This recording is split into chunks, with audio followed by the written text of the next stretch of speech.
Si yo fuera Antonio Rivero Tarabillo, que es editor de Paréntesis, habría propuesto a José Ramón de la Morena o a Manolo Lama que presentaran este libro, La mirada del bosque. Porque así, tal vez, con este título, y después del Mundial, lo comprarían muchos hombres. Y fíjense que además de caer en la trampa, como caímos todos, como cayeron algunos, cuando compraron el libro famoso de Peter Hanke, El miedo del portero al penalti, que es un fantástico libro que recomiendo que lean sin esperar ver siquiera ni césped ni portería, porque no aparece nada relacionado con el fútbol en ningún momento. Además de caer en la trampa, La mirada del bosque, estoy segura de que les gustaría, porque La mirada del bosque es una muy buena historia. Las mujeres, la magia feliz de la literatura, el hechizo del bosque que envuelve el relato y el milagro de que estemos aquí esta tarde, el autor, Jesús Yuste, nuestra Pilar del Río, que como les digo no está corporizada, pero se va a corporizar de un momento a otro, y que les habla. Es un triángulo tan misterioso, este nuestro, de los tres, que sé que es misterioso, como el de las Bermudas, y me temo que mucho más peligroso. Este es el principio de la carnalidad de una amistad que ha existido en la red y el otro hilo invisible de la era de Gutenberg, la complicidad entre el autor y las lectoras. El lector, en algún caso, ya saben, el 60%, el 40%, un lector. A Jesús yo lo conocí por su obra, que no es esta, porque es su primera novela, sino por su blog, Innisfree, que fue mi particular Galápagos en la búsqueda de datos del ya conocido Roger Cashman. Buscando vida de este hombre, cuya primera referencia aparece en un libro de Javier Reverte, Vagabundo en África, y la segunda en un artículo sobre el Putumayo, y luego ya en el libro de Javier sobre el Amazonas. Buscando la vida de este hombre que no encontraba nada en la red, de pronto me encuentro con un portal que habla de Irlanda y que se llama Innisfree. Innisfree, que es la embajada de una Irlanda viva y bella. Me quedé atrapada, cautivada. Ulises oyó a las sirenas y quedé en esa isla que es Innisfree, atrapada por la obra, porque es una obra, Innisfree, de información, de emociones, de conocimiento, y atrapada por su autor. Ahí quedó y pasaron 2 o 3 años, adiós felices. Luego, más tarde, hace tal vez un año, me decido entrar en el manuscrito de Facebook y me lo toco a él, a Jesús Yuste, para mi enorme sorpresa. Más, al cabo de unos meses, un amigo, Antonio Rivero Tarabillo, cuenta que va a publicar una primera novela de un escritor que le ha encantado por 2 razones. 3. Que ama tanto Irlanda como él mismo, Rivero Tarabillo, y que aunque no lo reciba la presidenta, como ha ocurrido en el caso de Rivero Tarabillo, que no ha parado de contarlo, él sabe incluso más. 2. Es de Zaragoza, es un irlandés de Zaragoza, lo cual es notable, ¿verdad? Y es Jesús. El interesado, además, en nuestro Bloomsday. Yo recuerdo que nuestra primera conversación fue porque él quería hacer el recorrido de los Bloomsday, del homenaje a Ulises de Joyce en el territorio del Estado español, y había localizado uno en Galicia, había localizado otro día, y aparece nuestro Bloomsday que nuestro maestro, nuestro Tarabillo, hacen desde hace 16 o 17 años en Sevilla, y se interesó por este Bloomsday. Él, Ulises, oyó a las sirenas y quedé en esa isla que es Innisfree, atrapada por la obra, porque es una obra, Innisfree, de información, de emociones, de conocimiento, y atrapada por su autor. Ahí quedó y pasaron 2 o 3 años, adiós felices. Luego, más tarde, hace tal vez un año, me decido entrar en el manuscrito de Facebook y me lo toco a él, a Jesús Yuste, para mi enorme sorpresa. Más, al cabo de unos meses, un amigo, Antonio Rivero Tarabillo, cuenta que va a publicar una primera novela de un escritor que le ha encantado por 2 razones. 3. Que ama tanto Irlanda como él mismo, Rivero Tarabillo, y que aunque no lo reciba la presidenta, como ha ocurrido en el caso de Rivero Tarabillo, que no ha parado de contarlo, él sabe incluso más. 2. Es de Zaragoza, es un irlandés de Zaragoza, lo cual es notable, ¿verdad? Y es Jesús. Se publica la novela, la compro, la leo, Y cuando la leo, se la paso a la lectora más profesional de novela negra que conozco, y al mismo tiempo, a la misma vez que seguía aquí, o al menos lo diría el presidente Beres, que ya no es presidente, el ser al que más le aterroriza volar y más aviones coja, que es Pilar del Río. Y el libro, la novela, se convierte, en el momento que se la entrego a Pilar, en su mejor tranquimacín, en una travesía de 14 horas a Brasil. Me escribe cuando llega a Río, desde el Cornell, y me dice: me encanta el libro, dime otro. Y le digo: bueno, creo que lo está escribiendo. Se lo digo al autor en ese marujeo que es Facebook, telemáticamente. Conoce a Pilar, el autor, admira, como no podía ser de otra manera, Jesús Yuste, a José Saramago. Pero no se cierra ahí la magia. Pilar y yo adorábamos a José Antonio Larroqueta. Y Jesús, irlandés vocacional, es también, lo he dicho, aragonés natural y comprometido. Para más señas, ha sido hasta hace un par de meses diputado ya un crimen, una víctima y un culpable, que como todas las buenas novelas negras, acompaña al lector en la resolución del asesinato, con personajes que descubren la verdad después de enredarse con ella varias veces, la vida misma, que como todas las buenas novelas negras, sirven como ningún género literario para que el lector conozca mejor el lugar, la idiosincrasia, el retrato social del escenario del crimen. Coreanos, un club de misterio, donde conviven, en la tradición de Chesterton, aunque fuera tan inglés, un cura, un policía local, una médica, un alcalde, una maestra y, más milagro, una locutora de radio. Que es lo que somos, Pilar y yo, hasta que ella cambió el micrófono por la traducción de un Nobel y la vida de un Nobel, y yo mañana será otro día. Y nos encontramos con un pueblo de Irlanda, fronterizo con la llamada Irlanda del Norte. Por tanto, nos encontramos con una realidad política y social que el autor conoce muy bien y el lector desconoce también muy bien. Y que nos cuenta él, Jesús, por el maravilloso pretexto de esta historia. Aparece una cartera muerta y a nosotros se nos entregan las cartas, la hoja de ruta de una realidad que nos tiene siempre tan estereotipada en los diarios, en las televisiones. Cuando hablo de política, porque hay política en esta novela, hablo de realidad, aunque a veces nos esforcemos en que parezca la política una pararrealidad, incluso una meta-realidad, cuando se alimenta a sí misma. Es un milagro el libro de Jesús Yuste, tanto que para colmo... Muchas gracias. Muchas gracias en primer lugar a Feria del Libro de Sevilla por permitir que estemos aquí. Muchas gracias a Paréntesis por haber apostado por este libro, y especialmente a Antonio Rivero Tararío, que como director editorial fue la primera persona del mundo literario que leyó la primera copia del libro, el primer original del libro, y dio el visto bueno. Él no está aquí con nosotros por culpa de Franco.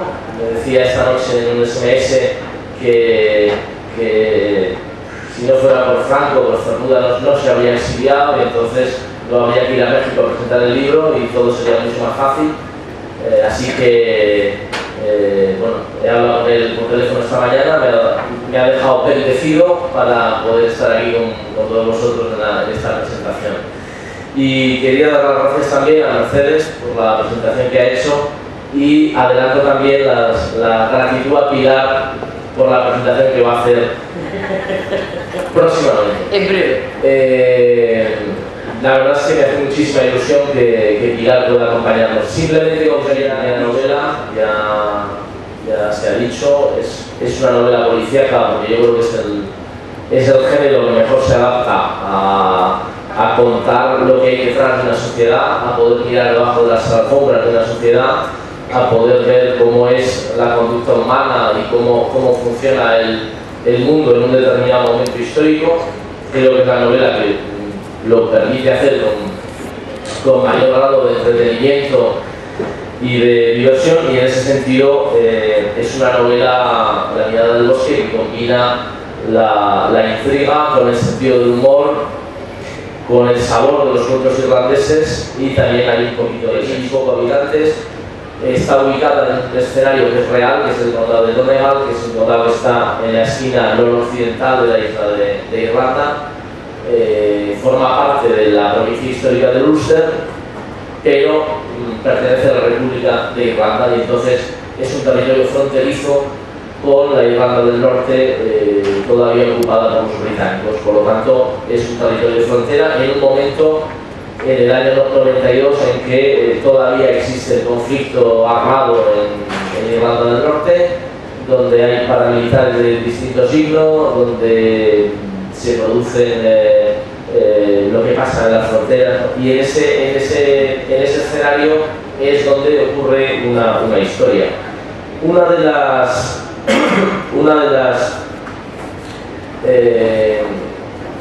cosas que más me han interesado de la novela es precisamente los personajes, ¿no? Es una novela, se suele decir que es una novela coral. De hecho, el hecho de que los protagonistas sean 6 personas que se reúnen a cenar los miércoles, pues es una cosa bastante diferente a otras novelas policíacas, ¿no? Alguien decía que a uno de los que presentó la novela o escribió una reseña sobre la novela le parecía que era muy original ese protagonismo colectivo, porque normalmente el protagonista suele ser un detective generalmente alcoholizado, divorciado y tal, y al que le da palizas cuando investiga los casos, y sin embargo en este caso lo que nos encontramos es 6 personas, las fuerzas vivas del pueblo. O sea, los miércoles al final lo que hacen es hablar sobre los crímenes de la novelista.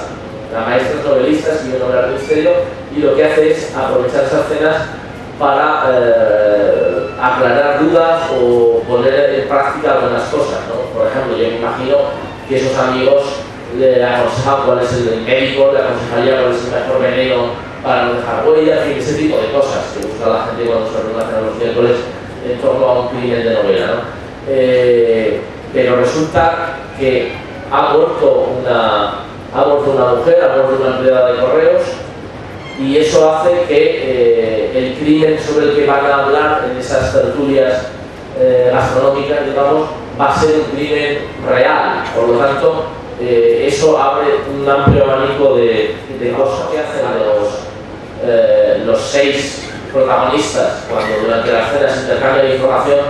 Es lo que va a permitir que se vayan aflorando, que se vayan descubriendo esos secretos, y va a permitir que vayamos descubriendo cómo los personajes evolucionan, ¿no? Y yo creo que es posiblemente pues el mayor piropo que se puede hacer en una novela, es decir, que los personajes evolucionan, ¿no? Y que en casi 200 páginas, pues que lo que permite en una novela entretenida, divertida, para el que quiera encontrar más cosas, las va a encontrar también, y que además es una novela policíaca con una trama en la que nadie engaña a nadie.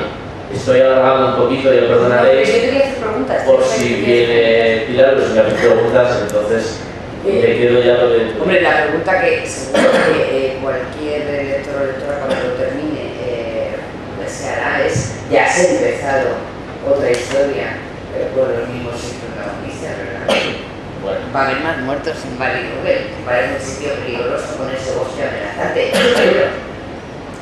Son muy pocos habitantes para que hayan muertos, pero desde luego la idea es que haya continuidad. Yo creo que he hecho lo más difícil, que es crear el ambiente y los personajes, y a partir de ahora pues sí que llevo idea de seguir. Decimos que esta novela transcurre en el 92, pero evidentemente podemos seguir hablando de los años siguientes y acercándonos a la actualidad irlandesa. Bien.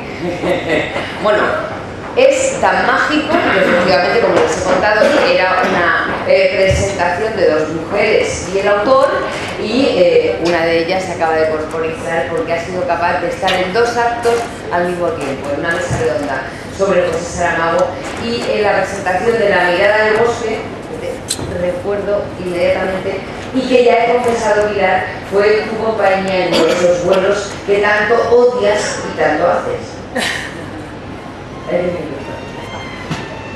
Perdón, ¿eh? Perdón. El acto de ella empezó un poquito tarde, porque esto estaba planificado de otra manera, pero seguramente estaba mal planificado por mí. Es que cuando me enteré que se iba a hablar de este libro, que fue una revelación, a mí me dijo, Mercedes suele recomendar con el libro, pero cuando me dijo que era amigo, ya, amigo telemático. Es decir, vale, dice, no, verá, es que... Y yo digo, uy, Dios mío, esto puede ser el clásico compromiso que te obliga a leer porque ella no quiere leer y que ya verás. Y tenía muchísimo miedo, pero como me insistía mucho, yo dije, bueno, pues aunque sea un peñazo, Mercedes puede ser todavía más peñazo, pero siguiéndome telefónicamente. Entonces dije, aunque sea para salir de ahí, voy a leer el libro. Bueno, yo tengo no miedo a los aviones, tengo pánico. Para poder soportar los viajes al otro lado del océano, me tomo muchas pastillas que supuestamente me deben de dormir. A veces lo consigue. Bueno, pues en este caso tu libro pudo más que los orfidales, porque pese al miedo y pese a los orfidales, yo estuve leyendo y necesitaba saber dos cosas. Primero, quién era el asesino, y segundo, esa construcción mágica de Irlanda, de la mítica con la realidad, el pasado con el presente, los tíos que vemos en los periódicos con las raíces extrañas. Y entonces estaba todo esto tan engarzado desde una cocina de una casa con una locutora. Oye, por cierto, todo el tiempo yo sospechaba que era el asesino. Sí, porque nos identificaban con ella. Sí. Entonces, era un momento que engarza muy bien, de una forma muy sabia, la intriga, la explicación de la mitología, el presente, la historia de Irlanda y hasta el conflicto. Y el conflicto actual y la posible resolución del conflicto, porque está también presente la convivencia. Entonces, me pareció que era una novela que tenía que tener mejor destino. Es decir, que la tenían que conocer muchísimos más lectores y me encanta que hayas venido a la Feria de Sevilla. Lamento mucho que algunos lectores tuyos hayan optado por estar en el otro lado, siento haberte hecho competencia, pero nos vamos a funcionar a partir de ahora todo el tiempo con el libro así. Si no han leído la novela, lean la novela y recomiéndenla, porque no solo es una novela que se aprende, es una novela en la que uno disfruta, con ese disfrute íntimo y hondo que da la buena literatura.